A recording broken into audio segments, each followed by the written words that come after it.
मेरे ब्रदर ने 150-200 लड़के को साथ लेकर कन्वेंशन में लाइटें वगैरह तोड़ दी और परमेश्वर के लोगों को मारा पीटा और परमेश्वर के दास के ऊपर हाथ भी उठाया। सभी मसीह भाई बहनों को मेरे तरफ से जय मसीह की। फ्रेंड, आज फिर से हम आप लोग के बीच में गवाही लेके आए हुए हैं। फ्रेंड, आप लोग सुना ही है कि कितने चर्चों पे हमला हो रहा है, चर्च पे तोड़ा जा रहा है, पास्टरों को मारा जा रहा है, मसीह भाइयों को विरोध हो रहा है। तो फ्रेंड, उसी प्रकार ये महिला जिसकी हम गवाही आप लोग के बीच में लाए हैं, ये महिला इनकी पूरी फैमिली पूरा चर्च पे हमला बोलते थे और मसीह भाइयों को विरोध करते थे, पास्टरों को मारते थे।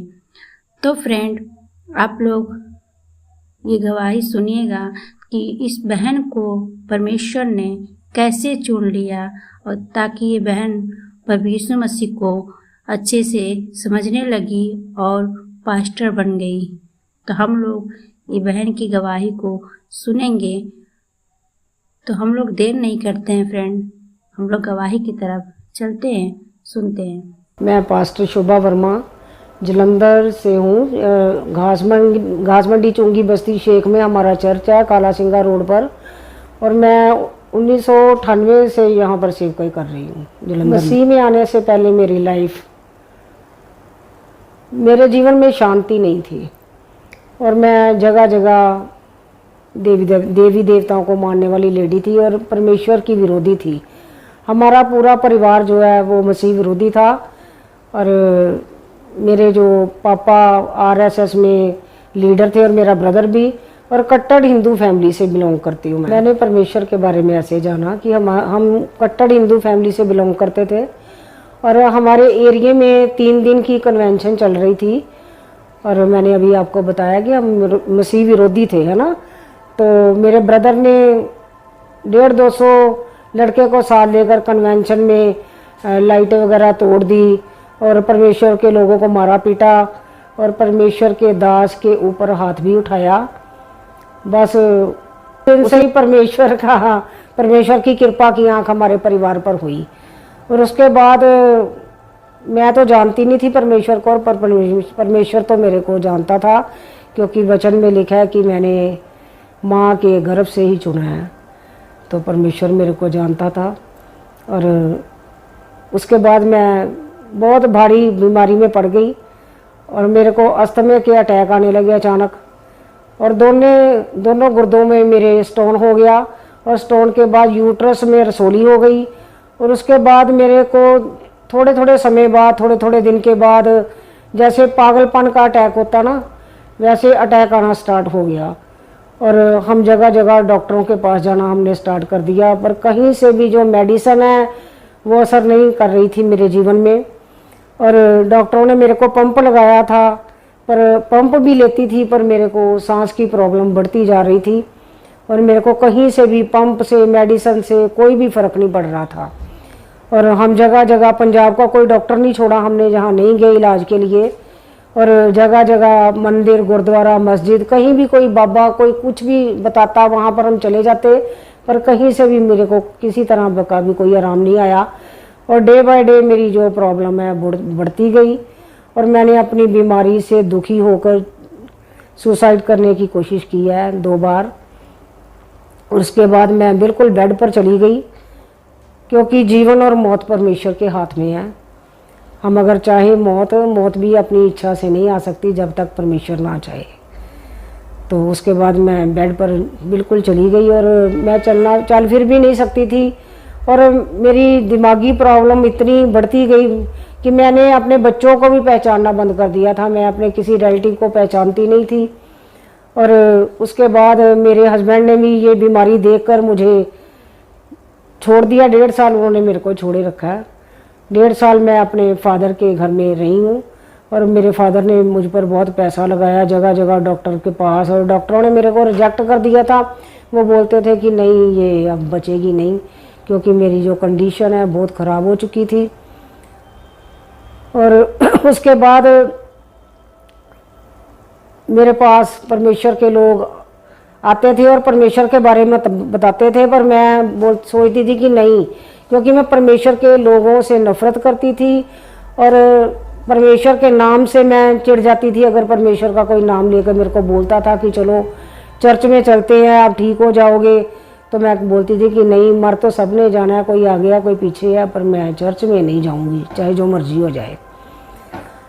और अब 1.5 साल मैं पूरा बेड पर रही हूँ और 1.5 साल के बाद मैंने सोचा कि मैं फिर से एक बार सुसाइड करने की कोशिश करती हूँ, अगर पीछा छूट जाए तो अच्छी बात है।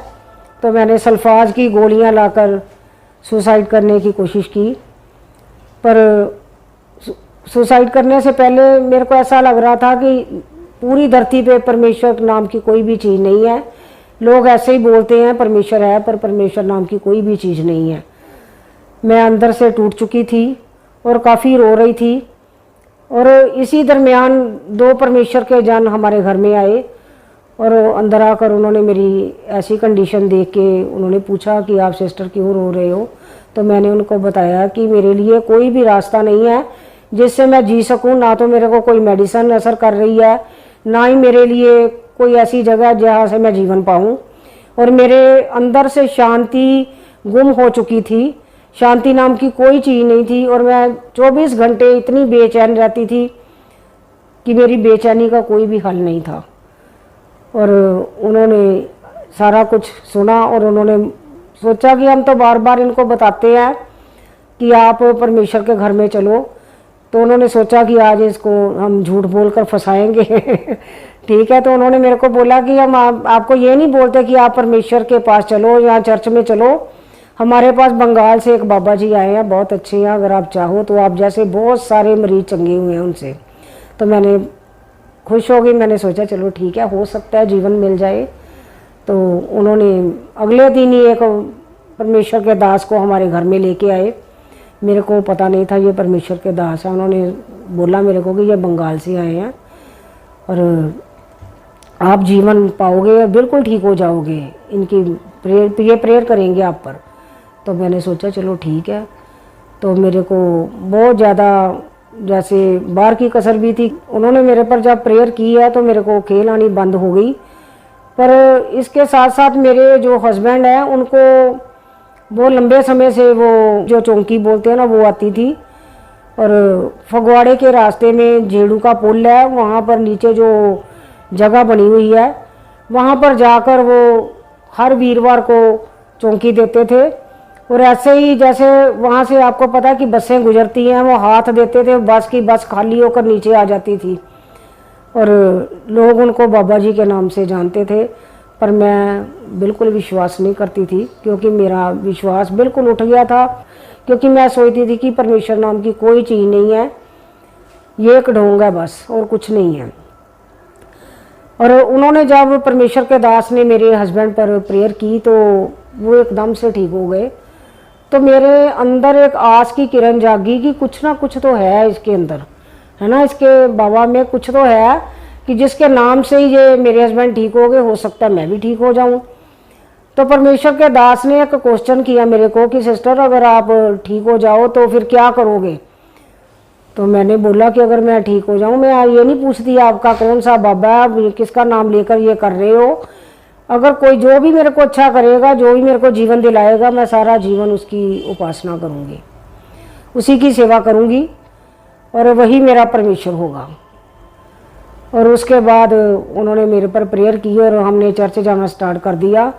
और चर्च जाकर भी मेरे को नहीं पता था कि ये चर्च है या यहाँ पर परमेश्वर के लोग आते हैं या ईसा मसीह के नाम से यहाँ पर ये सत्संग चल रहा है। तो मेरे को कुछ भी ऐसा नहीं पता था। बस जाते जाते मेरे को अंदर से इतनी लगन होगी परमेश्वर के साथ, अंदर से जो मेरा प्यार जाग उठा परमेश्वर के साथ। और मैंने बपतिस्मा लिया 4 महीने के बाद। उसके बाद जो भी मेरे पर परमेश्वर का दास प्रेयर करने के लिए आता था उसका रास्ते में एक्सीडेंट हो जाता था और वो दोबारा हमारे घर में नहीं आता था। और 2.5 साल ऐसे ही बीत गए। चर्च जाते जाते मेरे हस्बैंड मेरे को बहुत बार टॉर्चर करते थे कि हम चर्च में जाते हैं, तेरी बीमारी की वजह से हमने चर्च जाना स्टार्ट किया था, पर तू तो बिल्कुल ठीक नहीं हुई, इसलिए हम ये ईसा मसीह के चर्च में नहीं जाएंगे और ना ही इन लोगों में हमें बैठना उठना पसंद है, मैं चर्च नहीं जाना चाहता और मैं तेरे को भी नहीं जाने दूंगा। मैंने बोला कि नहीं, ज़रूरी नहीं है शरीर ठीक हो, मेरी आत्मा जो बच चुकी है, परमेश्वर ने मेरी आत्मा को बचा लिया है। और चाहे मैं जीऊँ चाहे ना जीऊँ, वही मेरा परमेश्वर है। मैं सारा जीवन परमेश्वर को अर्पण कर चुकी हूँ। मैं जितनी देर भी जितना समय भी जीऊँगी वही मेरा परमेश्वर होगा। मेरी कोई कंडीशन ऐसे नहीं है कि वो मेरे को अच्छा करे तो ही मैं चर्च में जाऊँगी, क्योंकि मेरी आत्मा बच चुकी है, मुझे किसी भी चीज़ का इंतज़ार नहीं है। और 2.5 साल बाद मेरे जीवन में परमेश्वर ने बहुत बड़ा चमत्कार किया। रात का समय था, पूरी नाइट, शुरू से मैं पूरी नाइट में प्रेयर करती हूँ और सुबह परमेश्वर के काम करते हैं हम। और रात के समय मैं प्रेयर में थी, सुबह 4 बजे मेरे को ऐसा लगा कि एक लाइट मेरे ऊपर आई है। और लाइट ऊपर आने के बाद मेरे को ऐसा हुआ कि मैं इस दुनिया में नहीं हूँ, मैं एक दर्शन देख रही हूँ कि मैं स्वर्ग में हूँ और परमेश्वर की आत्मा ने, परमेश्वर का हाथ मेरी तरफ आया है और एक बाइबल पकड़ी हुई है हाथ में। और परमेश्वर की आवाज़ आई कि मेरी बेटी, मैंने तुझे सारे रोगों से आज़ाद किया और ये वचन लो और मेरे अंजील का प्रचार करो। तो मन ही मन में मैं सोच रही हूँ कि परमेश्वर, मेरे को तो प्रचार करना नहीं आता, मैं कैसे कर सकती हूँ। तो मेरे आंखों के सामने परमेश्वर का वचन आना स्टार्ट हो गया कि तू मुँह खोलेगा और मैं बोलूँगा। मैंने सोचा सच में परमेश्वर ने खुद ही तो बोलना है, मैंने क्या करना है, मुँह ही खोलना है। तो मैंने वो बाइबल को पकड़ लिया। उस बाइबल को पकड़ने के बाद जब मैं सुबह हुई और देखा कि मैं अपनी बॉडी में अपने आप को ठीक महसूस कर रही हूँ, और उसके बाद मैंने डॉक्टरी टेस्ट भी करवाए, कोई पथरी नहीं, कोई रसौली नहीं। और उसके बाद मैं सेवकाई में आ गई। जैसे जैसे मैं परमेश्वर का प्रचार करती गई और बिल्कुल परमेश्वर ने मेरे को तंदुरुस्त किया बिना डॉक्टरों के, क्योंकि यीशु मसीह डॉक्टरों का डॉक्टर है। परमेश्वर ने अपने आप को मेरे पर जब खोला है तो उसके बाद सेवकाई में मैं बढ़ती गई, तो परमेश्वर का अनुग्रह मुझ पर बढ़ता गया। मैंने बहुत सारी प्रॉब्लम्स को फेस किया है। सबसे पहले तो मेरा जो परिवार था, मेरे पापा, मेरे ब्रदर, उन सब ने मेरा बहुत ज़्यादा विरोध किया और मेरे को छोड़ दिया, उन्होंने मेल जोल बिल्कुल छोड़ दिया। और कुछ समय बीतने के बाद, जब मैंने अभी अपनी टेस्टामनी में बताया ना, 2.5 साल मैं बिल्कुल ठीक नहीं हुई, उसी दरमियान मेरे हस्बैंड ने मेरे को बहुत ज़्यादा टॉर्चर करना स्टार्ट कर दिया था। जब मैं चर्च में जाती थी तो वो मेरे पीछे भी चले जाते थे विरोध करने के लिए।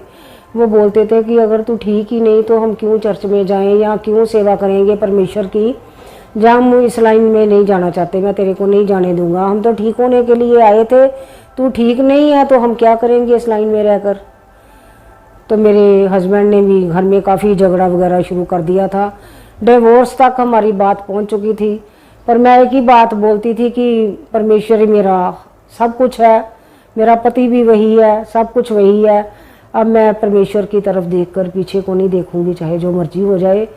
और मैं जैसे ही परमेश्वर में बढ़ती गई और मैंने स्टैंड लिया, और आज ऐसा दिन है कि मेरे हस्बैंड जो हैं वो पूरी तरह मसीह में है, क्योंकि परमेश्वर की एक आवाज़ आई थी मेरे को कि मैं तेरे घर में राज पलटा कर रहा हूँ। क्योंकि मेरे जो हस्बैंड है ना, वो मेरे को बहुत ज़्यादा टॉर्चर करते थे।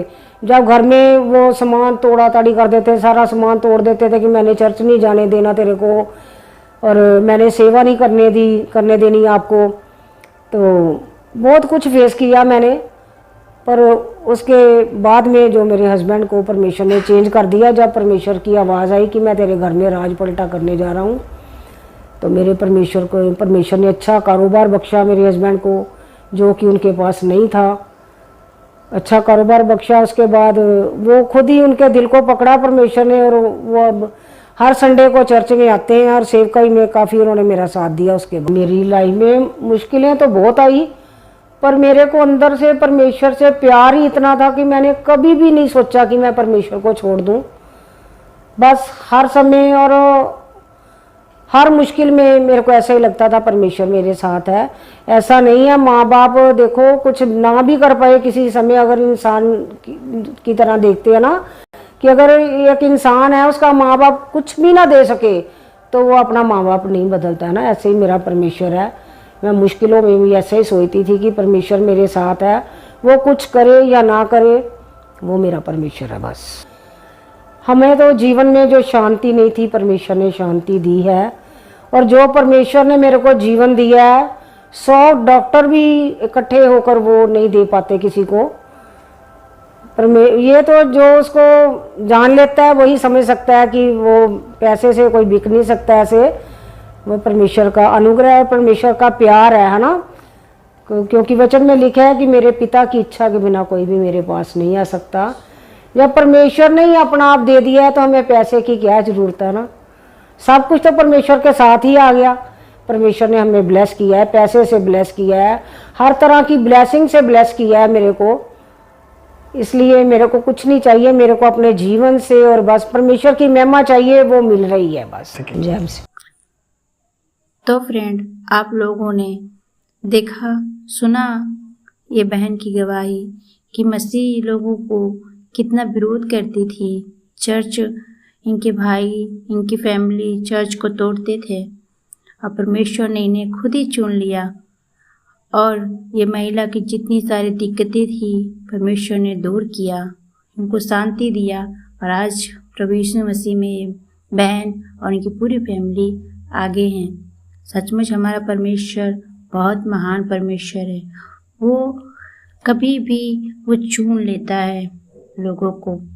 तो फ्रेंड, आप लोग को ये गवाही कैसा लगा? हमें तो बहुत अच्छा लगा है गवाही। अगर आप लोग ऐसी गवाही सुनना चाहते हैं तो हमारे चैनल को प्लीज़ सब्सक्राइब कर लीजिए और 2 लोगों को शेयर करिएगा ताकि आप लोगों के बीच में इससे और अद्भुत से अद्भुत गवाहियाँ हम ला सकें। सबको जय मसीह की।